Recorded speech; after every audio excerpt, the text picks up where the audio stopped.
ये विचार करने की बात है कि गाय का गोबर किसानों के पास भी उपलब्ध नहीं है। तो जब वो गाय नहीं रखते तो गोबर कहां से होगा?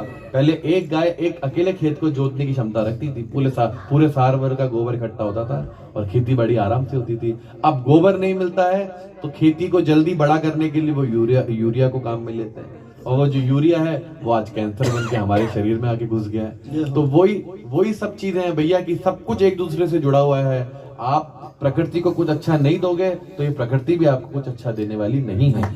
तो यदि आप योगदान करें, गौ माता के लिए सहयोग करें, तो आपके घर में का कल्याण होना निश्चित है। क्योंकि ठाकुर जी चाहते हैं भैया, जिस घर में यदि कीर्तन हुआ है तो वे यही चाहते हैं कि आपका संपूर्ण परिवार गौ माता की सेवा में लग जाए। उनके बिना ये धरा अधूरी है, हम सब अधूरे हैं, ये कुछ भी बचने वाला नहीं है।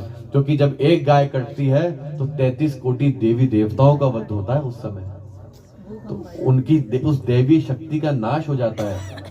आप बताएं, जब 5 बलवान खड़े हों और किसी एक बलवान को यदि मार दिया जाए तो उन बलवानों का बल कम होगा नहीं होगा? यदि इस शरीर में से कोई एक हाथ काट दिया जाए तो ये शरीर लाचार होगा नहीं होगा? तो ये जो गौ माता है, ऐसा नहीं कि एक कट गई तो क्या हो गया बाकी तो नहीं, एक एक गाय जो कम हो रही है उससे इस धरा का बल कमजोर होता जा रहा है, धरा का बल गिरता चला जा रहा है। उसको बनाना है तो इस गायों को बढ़ाना पड़ेगा, और उनको बढ़ाना है तो उनको संरक्षित करना पड़ेगा, सुरक्षित करना पड़ेगा। और उनको सुरक्षित करने के लिए हम लोगों को आगे आना पड़ेगा भैया, सहयोग करना पड़ेगा, गौशालाओं को चलाना पड़ेगा। तो यही भावना हमारी हमेशा रहती है। और भविष्य में आप लोग कीर्तन के लिए याद करें, हर महीने की सेवा से यदि आप जुड़ना चाहते हैं, यदि आप कहीं पे भी नहीं लगे हुए हैं